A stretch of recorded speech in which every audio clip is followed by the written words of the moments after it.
আমার প্রশ্ন হচ্ছে, আমরা জানি যে আত্মীয়তার সম্পর্ক রক্ষা করা ফরজ, কিন্তু আমরা বিয়ে শাদীর পরে আত্মীয় স্বজন ভাইয়ের সম্পর্ক ঠিক রাখতে পারি না। এক্ষেত্রে আমার প্রশ্ন হলো, কিভাবে চললে আমরা আমার জন্য আত্মীয়তার সম্পর্ক রক্ষা করা সহজ হবে? ধন্যবাদ। এটা আমাদের বাংলাদেশের একটা খুব জরুরি প্রশ্ন। আমাদের বাংলাদেশের মুসলমানরা নামাজ যে আল্লাহর ইবাদত এটা জানে, পড়ুক আর না পড়ুক। জাকাত যে আল্লাহর ইবাদত জানে, রোজা যে ইবাদত জানে, পড়ুক আর না পড়ুক।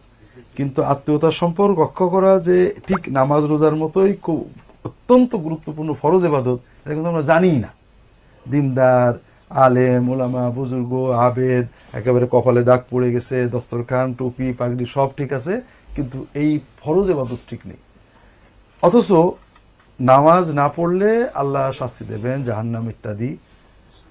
কিন্তু আত্মীয়তার সম্পর্ক নষ্ট হলে আখিরাতের সাথে দুনিয়াতে গজব দিবেন, এটা হাদিস শরীফে বারবার আসছে। এক্ষেত্রে তুমি যেটা বলেছো এবার উত্তর, সেটা হলো আমরা কিভাবে এটা ঠিক রাখতে পারি। আচ্ছা বলো তো, শীতের রাত্রে সকালবেলা উঠে অজু করতে কষ্ট হয় না? হ্যাঁ, কষ্ট হয় একটু। কিন্তু কিভাবে তোমরা এটা রক্ষা করতে পারো?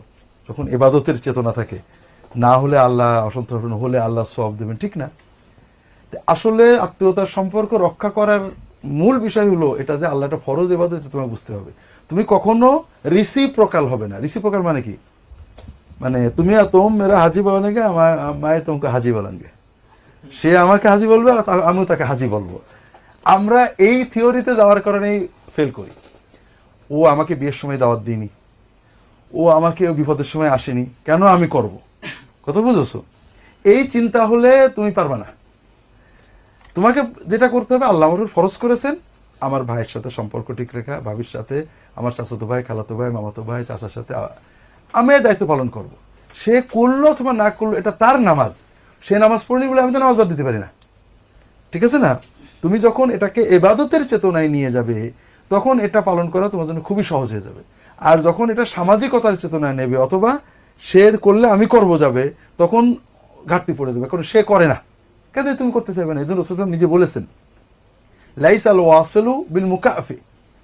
একজন তোমার সাথে ভালো সম্পর্ক রেখেছে, তুমি তো ভালো রেখেছো, এর নাম সিলা রাহিমি না, সম্পর্ক রাখা না। যে তোমাকে কাট করেছে, তুমি তার সাথে জুড়ে আছো, এর নাম হলো সিলা রাহিমি। তৃতীয় হলো আরেকটা বিষয় আছে, আমরা যেখানে ঠগি সবাই, আমরা মানুষ থেকে প্রতিদান বা পুরস্কার বা থ্যাংক ইউ চাই। আমরা ঠকে যাই কোথায়? আমি ওর এত করলাম, আরো আমার ক্ষতি করলো, আমার নয় বদনাম করলো। কথা বুঝেছো? তার মানে কি, তুমি যা কিছু করেছিলে ওর কাছ থেকে প্রতিদানের আশায়, ঠিক না? অথচ তোমার দায়িত্ব ছিল আল্লাহর কাছে প্রতিদানের আশাই করা। তুমি যখনই ভাইকে দেখতে গেছো, নিয়ত হলো আল্লাহ তোমার হুকুম তাই যাচ্ছি। তুমি যখনই ভাইকে কিছু টাকা দিয়েছো, বোনকে কিছু টাকা দিয়েছো, তোমার চিন্তা হবে যে আল্লাহ তোমার নবী বলেছে ভাই বোনদের সাহায্য করলে তুমি বরকত দাও, এই জন্য যাচ্ছি। তোমার মনের ভিতরে তার মুখ থেকে থ্যাংক ইউ পাওয়ার আশাটাও থাকবে না। সে বললে আলহামদুলিল্লাহ, না বললেও কিছু না। একটা হলো ইবাদতের চেতনা, আল্লাহর হুকুম আমাকে করতে হবে, কষ্ট হোক দুঃখ হোক, এটা আল্লাহ বলেছেন তাই। আরেকটা হলো ওই ব্যক্তির থেকে কোনো প্রতিদান আমি চাচ্ছি না, আমি আল্লাহর পুরস্কার নেব। এই দুটো চেতনা যত গভীর হবে, দেখবে আত্মীয়তা রক্ষা করা পানির চেয়েও সহজ হয়ে যাবে।